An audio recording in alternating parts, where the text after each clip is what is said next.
Hello everybody, welcome to Bipolar Diaries episode 9. In this episode, I'm going to tell you some of the stories I've had during some of my manic episodes. If you've watched my previous videos, I told you that I have bipolar disorder, very severe bipolar disorder.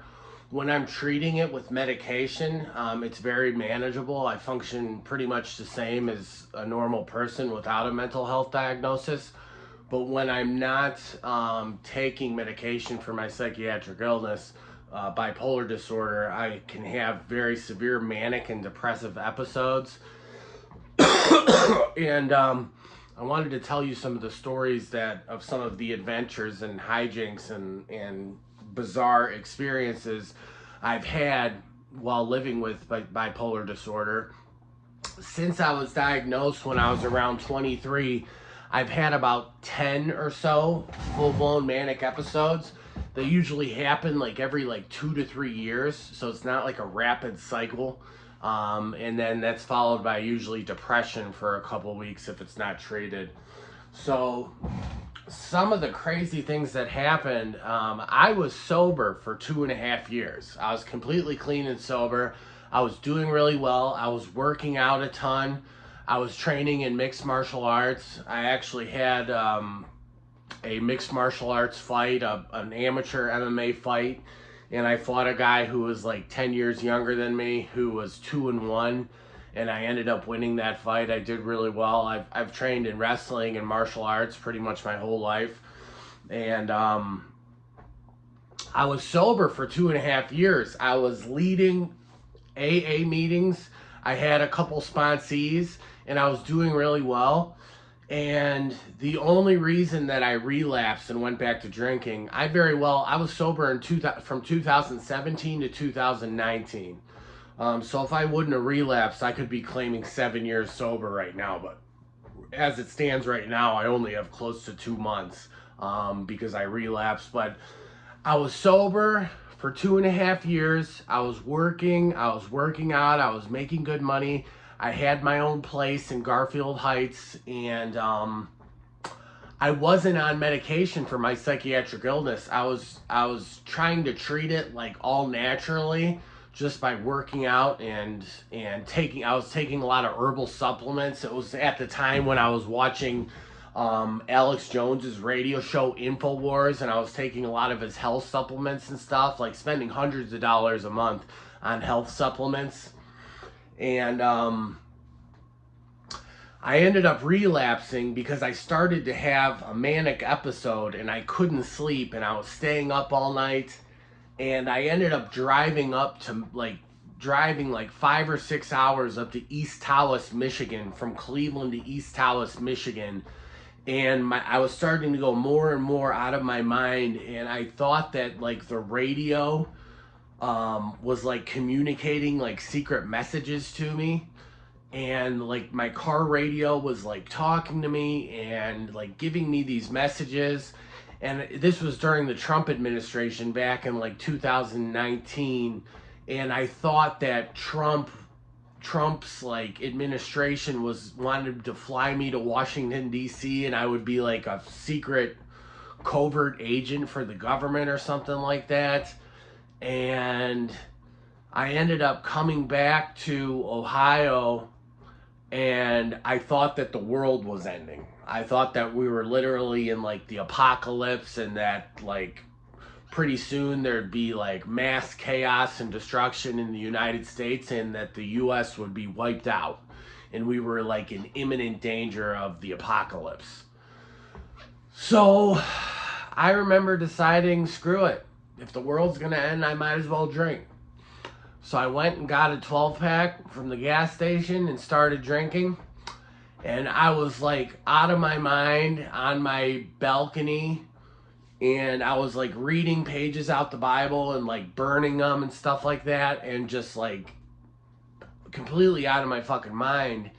And somehow one night it was raining, and I was walking down the street in the rain, and the Cuyahoga River had flooded, and I ended up taking off all my clothes and jumping in the Cuyahoga River, and I was I stayed up all night in the woods during the night naked, and I remember the next day I was walking around this park in Garfield Heights completely butt naked, and I thought that I was like raptured and was in heaven, and I was like Adam and Eve. I was like Adam, like in the Garden of Eden, just completely naked.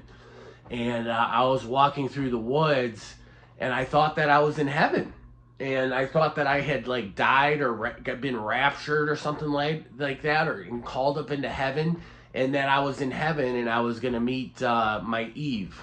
So I was walking through the woods naked and expecting to run into some beautiful naked woman, and we were gonna like, go frolicking through the woods and live happily ever after in heaven. Well, that didn't happen. I ended up like walking up to the police station butt naked, and the cops started chasing me, and I ran from the cops naked. I remember a cop car like came pulling up next to me, and I punched the window of the cop car so hard that I still have a scar on my knuckle from it. It split open my knuckle. And I jumped in the river and proceeded to have like a 2-hour standoff with police and firefighters that were trying to fish me out of the river.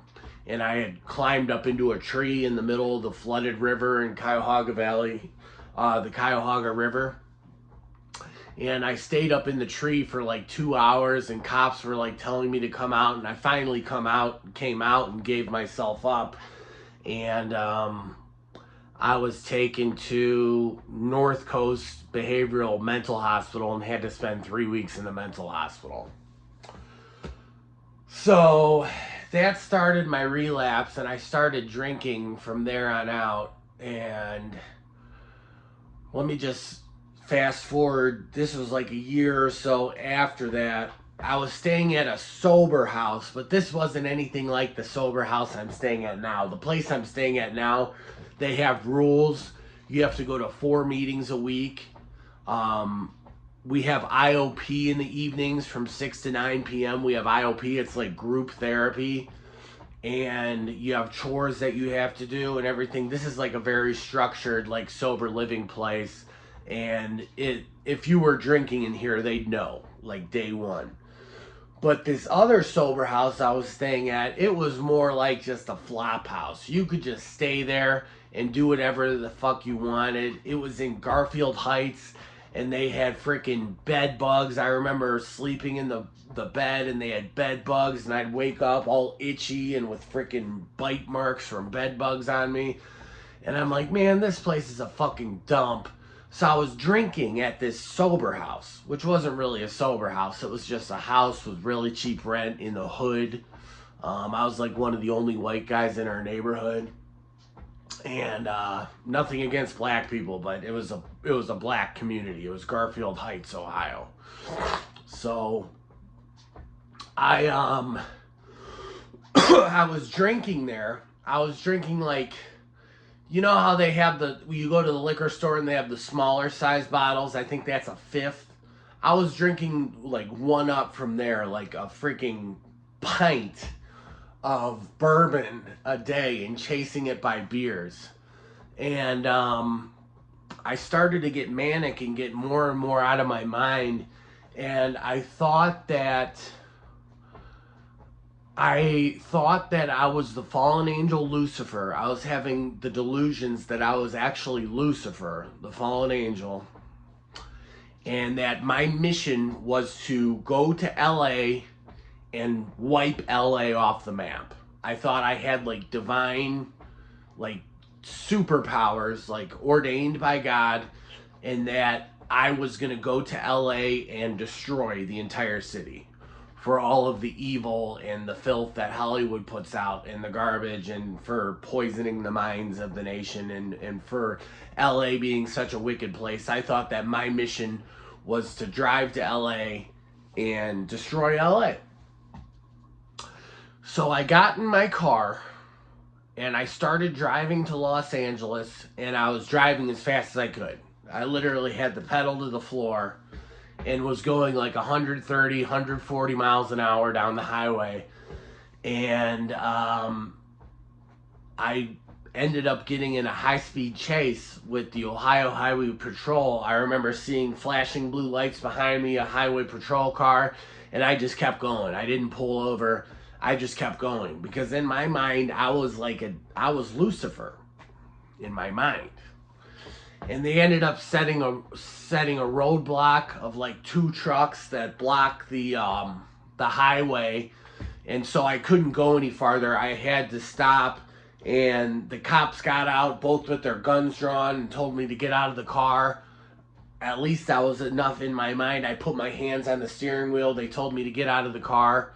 And I looked at the officer dead in the eye, and I was dead serious. And I told him I'm the fallen angel Lucifer. So they took me to the highway patrol station, and they gave me a sobriety test. And I was completely sober. I passed the sobriety test, you know, the pen in front of your eyes and the light in your eyes and stuff to see if you're intoxicated or whatever. And I passed the sobriety test. I was completely sober, but I believed I was the fallen angel Lucifer. So they took me to the psych ward. They took me to the psych ward, and I ended up staying like 10 days in the psych ward. And then they let me out, and I went and got my car and went home. And I ended up, I had to go to court for that, and I hired an attorney, and the attorney was really good, and I only had to do 5 days in jail for that, thankfully. So I've already told you guys some of the other manic episodes I've had, like in Colorado twice. I wound up in mental hospitals in Colorado twice. During the Dogecoin boom, when I got back, I actually, from hearing the song Marilyn Manson Running to the End of the World, I bought a ticket to the Philippines. This was the second time I went to Colorado after I made all that money with Dogecoin. Again, I thought the world was going to end, and I thought Marilyn Manson's song Running to the End of the World was made specifically for me, and my plan was to run to the end of the world. So I spent $900 on a ticket, a one-way ticket to the Philippines. I don't know anything about the Philippines. All I know is it's on the completely other side of the world. It's an island chain, an archipelago island chain near Australia.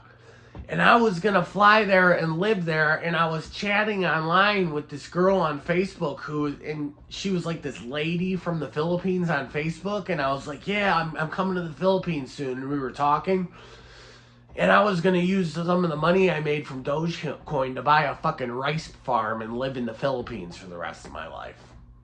Thank God I didn't go there, because I guess in the Philippines, they're run by a dictator, and the dictator hates drug addicts, and they actually fucking execute drug addicts. Instead of sending them to rehab or even jail or, you know, getting them treatment for drug and alcoholism, they just execute drug addicts in the Philippines. So I probably wouldn't have done real well there. And this was during COVID, too. So everyone was on lockdown. And just to let you know, I've never been vaccinated. I've never caught COVID. And I've hung out with homeless people, with drug addicts, with meth addicts, with crackheads. And I've never been vaccinated. And I've never caught COVID. Okay. Now, I already told you more about the episode in Colorado. But when I was in Colorado the second time, just some more stories about that. I was so delusional in my mind that, again, I thought I was Lucifer. And I thought that these homeless guys I was hanging out with were actually angels too. I thought that this guy I met and we were hanging out, I thought he was the Archangel Raphael, or Raphael. Raphael, I think is how you pronounce it. And even though Raphael is not mentioned in the Bible, I think he's an archangel. Jewish mythology says he's an archangel. And I believed he was the Archangel of Healing. And I was hanging out with this homeless guy and making videos and shit like that. And I ended up paying for his hotel room for the one night. And we had 2 beds, and I slept in the one and he slept in the other. And I'm like laying there trying to fall asleep, and I look over at him, and he's tying a belt around his arm and shooting up heroin. Just terrible. Terrible. I've never used needles, okay? I was a heroin addict for a while, and I snorted heroin. I've never used needles because I'm deathly afraid of needles. And my little brother Bobby died of a heroin overdose when he was 23 from using a needle. Very sad story, but it happened. So I've been terrified of needles, not just from that, but even if I get a shot at the doctor, I don't look. I just hate needles. So what else can I tell you? I mean, I've had like 10 manic / psychotic episodes since I was 23. I'm 37 now. I'll be 38 in a couple months. The manic episode I had in LA, I thought that Miley Cyrus was in love with me and wanted to marry me. But the crazy thing about it is that now, you fast forward to the end of 2024, she actually is making songs for me, okay? It's not a delusion anymore. And Miley Cyrus, after I got back from Colorado, somehow found out where I was and tracked me down with 3 of her bouncers at a Mexican restaurant, little bar and Mexican restaurant, Don Tequila's. I've already told you this story before, so I won't get into it too much. But now she literally is making music videos for me. It's not a delusion anymore. So I don't know how long I'm going to have to wait to hear from her. But she was dating Liam Hemsworth for like 10 years. They were in a 10-year relationship. And I remember going to jail in LA. I had to spend 8 months in county jail because I was sprayed in the eyes with phantom spray. And I can tell you story after story about the shit that happened in LA. It was just crazy, man.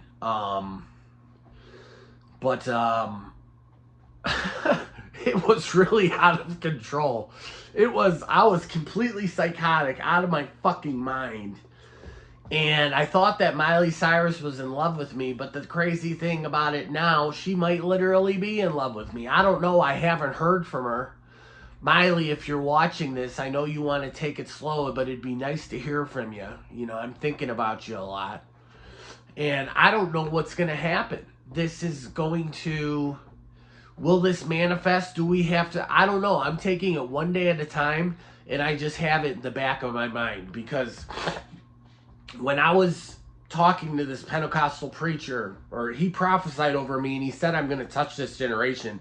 And I think my destiny is to eventually be with Miley Cyrus and be in movies and become a famous celebrity. I'm a local celebrity right now, but I'm not rich, I'm not famous, I'm pretty much broke. But who knows what the future might hold? Who knows what the future might hold? So I'm waiting for this to manifest, and I'm just in kind of like a holding pattern here and focusing on my sobriety and taking it one day at a time. But in the back of my mind, I'm expecting to hear from Miley. Miley, if you're watching, you can contact me anytime. You can come get me in Niles. You can pull up in a fucking limo with your bouncers and extradite me from here, and we can go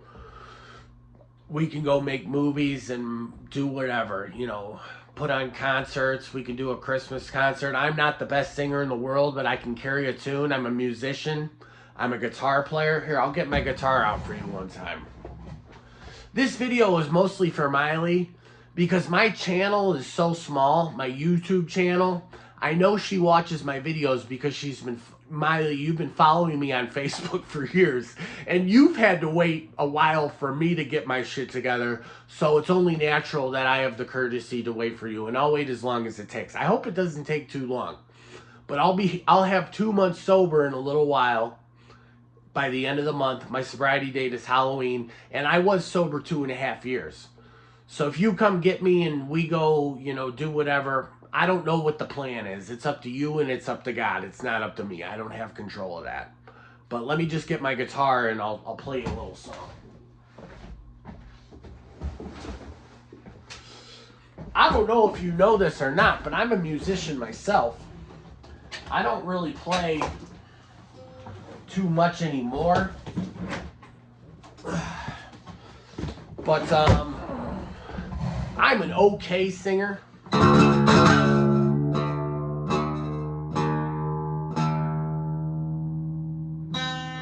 It's out of tune as hell. Anyways, I'm not going to take the time to tune it up and stuff right now, because there's probably other people watching this video than just you. But I'm making this video for you especially. Because unless Miley Cyrus is calling me on the phone or texting me or showing up here to pick me up, I'm not that worried about it. I have to do my obligations here at the Sober House, like go to the set meetings, go to my IOP, not fuck up, not disrespect anybody, and just, you know, try to find a different way to live. Because I was doing cocaine every fucking night for 3 months. And then I was sober for 2 months. I was living with my dad. And I relapsed for like 3 weeks. I went out to Venice Beach. And I was smoking meth with all these homeless meth heads on Venice Beach. And I was sleeping on the beach and sleeping outside. The one night I had to sleep behind a dumpster. It was fucking miserable. So I called my mom. And I flew back to Cleveland. And I went to rehab in Glen Bay for 2 weeks. And now I'm staying at this Sober House. And it's going really well. But in the back of my mind, you know, Miley... she made the song Doctor for me. If you listen to the lyrics, it's obviously for me. And her song for The Last Showgirl, that song she wrote, she talks about a rose red in its glow. My last name, LaRosa, means the rose in Italian. It means the rose. So anyways, Miley, this video is mostly for you, but it's also for people that are interested in my story. They literally could make a movie out of my story someday. And Miley, you have the connections in Hollywood to make this happen, but I'm just thinking in my mind, I don't know what's going to happen in the near to mid, you know, level future. We might have to wait till Trump gets inaugurated and they get the Illuminati out of Hollywood. I don't know how well connected you are in the film industry. Obviously you're a rock star and all this stuff. And I hope I hope this isn't just a blind hope and nothing. I hope you really are serious. But I think you are, because you came and saw me. And that look you gave me, I will never forget it, because you shook your head and we looked into each other. That look you gave me, you were in love. And I'm in love too. So anyways, I'll be here. I'm going to tune up this guitar. Because this video is mostly for you, Miley. Because my YouTube channel is so small.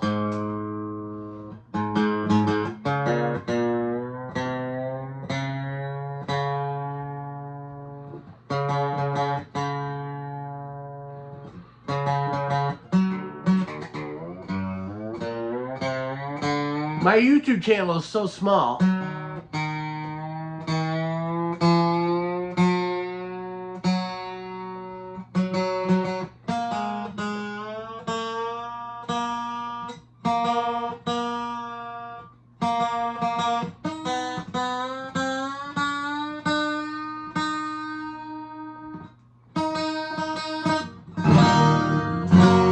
I'm going to sing you a little song. And then we'll end this video. I was going to put on a backing track, but I'll just sing a little a cappella, O Come, Come Emmanuel for you. No, I'm not going to sing it. My voice isn't that good. It's embarrassing. O come, Emmanuel. See, I can sing a little bit, but not nearly as good as Miley.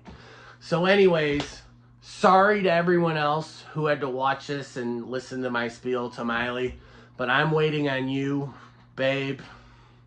I think we're going to be very happy together, hopefully, if it happens. Hopefully, if it happens, I got my fingers crossed. I feel like in the back of my mind, it is. I hope you're not leading me on, because I'm in love, and I think you are too. And I can't wait to see you whenever it happens. I hope it's sooner than later, but I'll wait. We might need to wait till Trump gets in office and take some action against the Illuminati, but I'll be here. I'm not going anywhere. I'm going to try to start working next month because I'm fucking broke. And I'd like to work to make my own money to buy a car and, you know, have some money and stuff like that. Because I don't even have a car right now. Literally, I gave everything I had to cocaine. Okay? Cocaine took everything over. I got back from LA and I started working and I was making good money with my recruiting business. I bought a nice used BMW 5 Series. I love that car.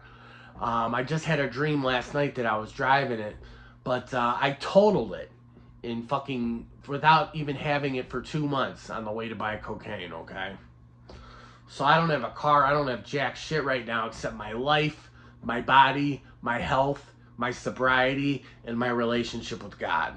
But that's all I need for now.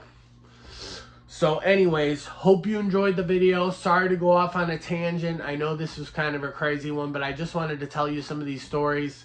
And, Miley, I love you. I'm waiting to hear from you. And like I said, if you text me, that's between us. I will not share that with the world, even though I'll be thrilled and excited. But if you text me, that's between you and me. You have my number, 440-731-9553. You can text, you can call, you can just show up. I don't care. The next move is on you. It's your move, Chief. Your move, Chief. I'm not going to call you Chief. Your move, babe. All right. Thanks for watching my video. And we'll talk to you soon. All right. Thanks.